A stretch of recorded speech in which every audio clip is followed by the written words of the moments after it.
club. We got the one and only Jake Paul. We up in out the here crib. doing it. So I met Jake through a couple guys who started an app recently called Locker Room, who are participating in elevator nights. But I wanted to kind of go into, Jake, it took you some time before you got into owning your own company, right? You started at building your own brand. Like, how old were you when you first started?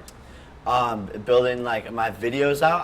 I started filming like videos when I was like 10 years old, but I didn't really start taking it seriously until I was 16. And right about then, I always had like the background of doing it since I was 10, but I decided to like study it and really put time into it and see if I could make videos go viral.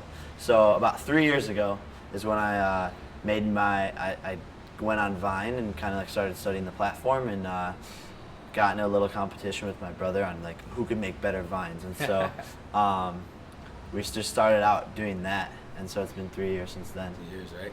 And since then, you've gone from Vine to Facebook to now over, everything, every social network, but total, I think, got like over 14 million people, right, in 3 years. Yeah, 14 million followers now, and it keeps on growing like more and more and faster it's just and faster. Compounding, right? Yeah, exactly. How did you come up with like the creative process between it all? When did you like really find your niche, and was it something that you were passionate about? Like, when did you see how this can really, change your lifestyle as well and become like, something that you can capitalize on from a business perspective?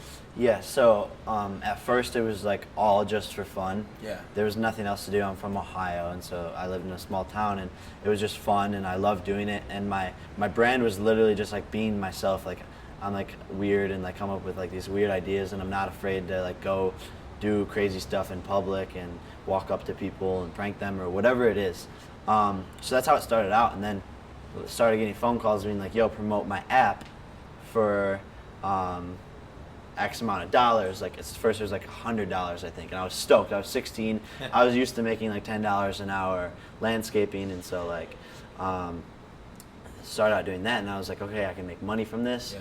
So started like even going harder with it, and eventually the money started growing and growing and growing, and then eventually people were like, come out to Los Angeles and be in my TV show, audition for this, I want to be your manager, I want to be your agent. Like, it all started happening so fast. Yeah, I bet. I mean, now you're with Disney. I mean, as one of the biggest companies in the world. So congrats on that. Thank you. How have you been able to stay humble, and humility plays a big part in like a generation where everybody's fighting for significance or fighting to be too cool? You know what I mean? And I think, you've always kind of continued to be able to just have fun with it, and how important is it for you to just continue to make sure that you're having fun with it and building your brand to be, truly who you are compared to truly how some people try to want to be perceived? Yeah. I think Lil Wayne says it in like an interview, like he is like, I'm not a brand, I am who I am. Yeah. And so that like plays in my everyday life, but like the part about staying humble is like, I think the biggest thing is setting goals for yourself, and once you accomplish them, like a lot of people become content, and if you just conquer this goal and then set another one, you'll always like be constantly building, and you won't be like, oh, I'm the best at this, like I did this, I did that. It's like, okay, I did this, but now I'm gonna do it bigger and bigger and bigger, and like just keep on growing. And I know a lot of my friends and other like social media people have gotten content with their money and their status, and then they start to like brag about it, and you just can't do that. And a lot of it's like how you're raised too as well. Yeah, I mean, for sure. For me, like, my foundation is my family, and staying true to like my key morals and values, I think, has made me the successful entrepreneur I am today. And for me, like, I'm constantly, I think we're all students. You know what I mean? No matter what you do, like, for me, obviously, it's entrepreneurship. My viewers right now watching this, it's all because they're young, aspiring, they got a dream, whatever it is. Like, my whole thing is to inspire them, motivate them, educate them that it is possible. You did it, right? Yeah. I was blessed to be able to do it too. We're continuing to do it. The thing is, like what you just said, is so important. It's like, never be content. Continue to keep pushing yourself. I act like I'm broke half the time. Like, seriously, I dead ass. Like, sold my company. I put it all in a trust, and like, I don't ever want to pull from it. I like literally live. I think Elon Musk said it best. It was like when he I continue to invest into myself and invest into things, but I never take it for granted, and I always continue to push myself every day and like keep that same hustle every single day as if I haven't made it. You can't get content. How True, how yeah. is that grind for you currently? Like, since you're still you're not even at your prime yet, I feel. So it's like you're still grinding. I mean, Yeah, no, it's nonstop. A lot of people think they're grinding. The grind is like waking up, and then you're working when you wake up, and you fall asleep working, and then the next thing you know, you're doing it again. And like, you know, a lot of it is like people see the glamorous parts of it, like, oh, we're on a jet going somewhere, or oh, like we're traveling around to San Francisco and like Brazil, and like that seems cool to people because that's what we film. Yeah. But they don't see like that the dope picture that goes up on Instagram. Right? Exactly, but they don't see the hours it put in to make the video, to write the video, to plan the video, to buy the props for the video. That's one aspect of it. To run the company, to brand yourself, to go to acting classes, to like learning your ways, getting knocked down, getting said no to in auditions. They don't see like any of that. But yeah, like the biggest thing is like a lot of people think they're grinding, but like unless you're 100% of your day is devoted to working and bettering yourself, that's the grind right there. Yeah, for sure. What are some like? Has there ever been a time that you like really fought through adversity? I mean, for me, it's happened like throughout my whole life where I've gotten those no's or things go wrong, and you know, or whatever the case is. You know, how have you been able to always like fight through those days where like you kind of feel like, fuck, I didn't really get to where I really wanted to be? Yeah, I think that's super important. Or do you just stay, you know, so confident? Confidence is like a key for you. Like, what's your mindset like on, you know, on a day-to-day basis? Do you hit adversity? Yeah, there's adversity in everything. I know like a lot of times I set goals for myself on like how many followers I'm gonna grow, how well I want this video to do, getting this role for this audition. Like I remember a point where I was like, dude, I don't even know if I can act, because I like went to like 10 auditions in a row and I just didn't do well. But I just like kept on believing in myself and kept on going to class, and I literally hit like this point where I changed as an actor. It happened like one day. Like I just like let like myself like loose. Like as an actor, it's so easy to like try and act where you can't do that. And so like it's fighting through that adversity, and like I think there's a quote like the gold is like right at like a foot longer. Oh, so, right, you're right there. Yeah. Don't give up. Exactly. And there's adversity in like decisions I'm making all the time, and I think it's about just knowing what your goals are, and if that decision or that problem that you're facing is in the way of getting to your goal, it doesn't matter. Just keep on fighting to get to that goal. Yeah. And if the decision doesn't align, you know, then don't do it. Yeah, staying true to your values, right? Staying true to your brand. And I'm sure I remember like with Elite Daily, we finally at one point became like what I like to say, like the hot girl in the room. I don't know if I could. Yeah. Whether the hot guy or girl in the room, whatever. But we finally got to a point where we got so many no's, and we had to fight to kind of like build ourselves as a brand, going up against the biggest media companies. And then finally, one day it clicked, right? Finally, the content, we started understanding the virality. We started understanding, oh, okay, this title works better, or odd numbers works better than even numbers. Oh, these words work a little bit better. Oh, these people like care more about dating than maybe business, or whatever the case was. And we started learning, and the process became, you know, us understanding how to become successful. And eventually, we got popular. And then all of a sudden, now, because we were more popular, you start getting a ton of people that come to you, and you kind of have to choose what fits for your brand or not. So how do you now, how do you manage your brand? I know you continue to build an unbelievable network, too, of talent around you. So how are you, you know, leveraging each other as well? Yeah, I think you touched on a great thing, is like once you guys became this like hot thing, everyone started coming to you. Yeah. I think Mark Cuban says like you'll drown in opportunity. And I think it's like, again, knowing, like, for example, if your goal is to be the best football player and someone offers you to do a Gillette commercial instead of going to practice, like, you know that your goal is to be the best football player, so you know you have to go to practice and not go get paid $50,000 to appear in this Gillette commercial or whatever it is. So I think that's super, super important. And, like, not letting the money be your motive. The money will always follow if you just stay true to what those goals are and what your passion is. Yeah, the money comes with the power and the hype and all that stuff. and it can align with what your goals are too as well. And then your network, man, is unbelievable, right? Like I think for me, what's been important is like I've gotten to the success to be able to interview, like, you know, spend time with you and to leverage my network and become an advisor for great companies is continuing to build my relationships around me, bring value to everybody around me. And it seems like you're doing a great job at that as well. And so how's your brother? Is your brother helping you out? You guys help each other out or what? Yeah, we have a hashtag, like the rise of the Pauls.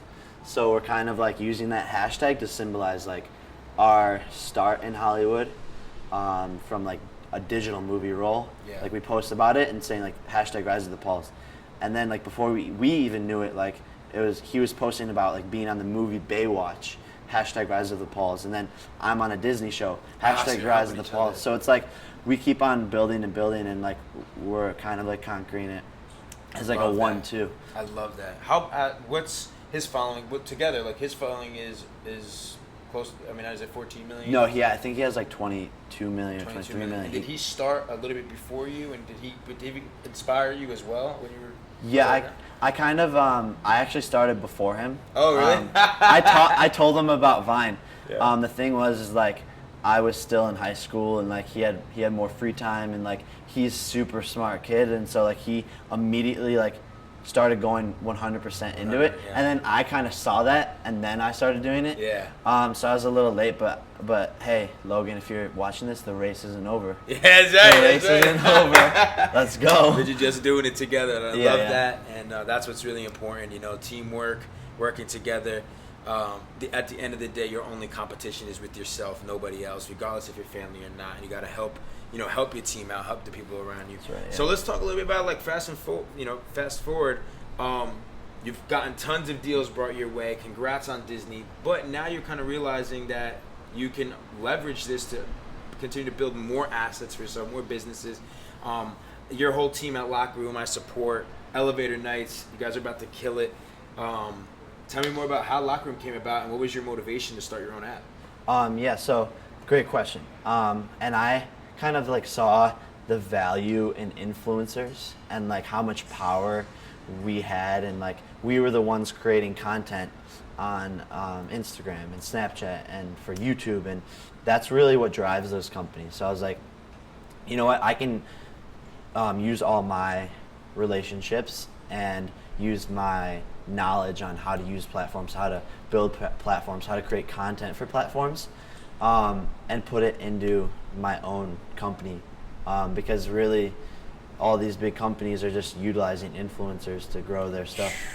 Isn't it amazing how big influencer marketing has become now compared to, you know, TV commercials at one point or other traditional forms of media marketing? I mean, I feel like what's dope about it for me, because I kind of relate to it with like Elite, it's like we kind of control our destiny again. Like, you know, we don't have to rely on institutions so much. It's like we are seeing eye to eye with our fans, with our audiences, with our users, and and I feel like our millennials, our generation, is going to relate and trust somebody like us who they can relate to. That's going to keep it real with them, rather than, you know, these big companies nowadays. You know, I feel like influencer marketing is so powerful, and I'm really excited to see how you're leveraging that to be able to build your own company rather than the next app for, you know, a big major company. Yeah, for sure. And like social media is the future. And Where's like 4 tips you would give somebody that has an idea, leveraging social media, that they need to do to really execute effectively on social media? If you were to start again, you know, when you first started. Biggest thing is consistency of posting. You can't miss a day if it's on Instagram. You can't miss a week if it's on Facebook. Your Snapchats have to be there every day. That's number 1. Number 2 is create a niche for yourself in the space. So let's say I'm the biggest social media person who makes funny videos and has blonde hair. If another kid who has blonde hair and makes funny videos tries to come up, he will never pass me. And it'll be even bigger for him if he creates a different niche and like owns that niche. So whether you want to be funny or do entrepreneur stuff or ride horses and film it. Like, you have to be different than what someone has already done, and that's how you'll explode and go viral. That's 2. Number 3 is studying what the biggest people are doing. And that goes for anything. You know, actors study what actors are doing, and business people study what business people are doing. They read the books. Same thing goes for social media. There's so many little tips and tricks and hours of things that I could talk about that I do when I go to post something that to the naked eye it doesn't look like anything, but when you really look at it and dig deeper into it, you'll start to like learn stuff. And number 4 is don't ever stop, because you are one viral video or one viral post away from gaining all the exposure. I did YouTube videos with my brother for 4 years before Vine came out, and we had 3,000 followers at the end of 4 years. And it took us going onto a new platform and creating different content for that to get followers. Yeah. So you never know what's going to come out. You might be making all these videos and you'll keep on getting better and better at making videos, but maybe then Periscope comes out like it did, and then you're all of a sudden the top on Periscope, or you know, a new platform comes out. You never know. Yeah, exactly. You could be the best Snapchatter, and you never know when a new platform is going to come out. And it shows because you've continued to learn how to adapt, because now Facebook has become a big beast for you, right? I mean, learning how to adapt for Facebook has been huge. I guess real quick, what do you see for Locker Room? It seems like me as an investor, as an entrepreneur, as an advisor for you guys, I've seen you guys come a long way in understanding that it's just like what we're talking about with your personal brand. It's not going to happen overnight. And with Locker Room, they understand day in and day out, and then getting it to market, right? You did something to test the market out so you can understand a little bit more from your users, how to make it better, how to add those features. And, you know, look at Snapchat. It took them several years before finally they didn't stop, and it finally clicked, and then next thing you know, it's worth $18 billion now or something crazy. Yeah. So talk to me a little bit about Locker Room, where you guys are at from where you guys started.